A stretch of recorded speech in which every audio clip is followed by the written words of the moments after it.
পারলে রাজনীতিতে আসেন, পারলে দল করে দেখান। এটা হইল? আমি কি এরকম কোনো কথা বলেছি? না।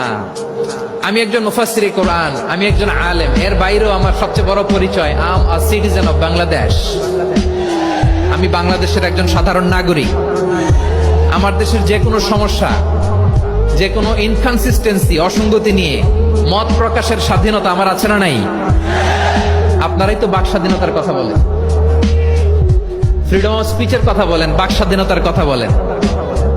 আপনারাই যদি আবার কোন মন্তব্যের কারণে বলেন যে রাজনীতির মাঠে আসেন, দল করেন, দেখি কতটুকু পারেন, এটা ঠিক হবে না। তাই প্রিয় ভাইয়ের, আসুন আমরা দল মত নির্বিশেষে কাঁধে কাঁধ মিলিয়ে সোনার বাংলাদেশ গড়ি, দুর্নীতিমুক্ত বাংলাদেশ গড়ি, যে বাংলাদেশের জন্য রক্ত দিয়েছে আবু সাইদ,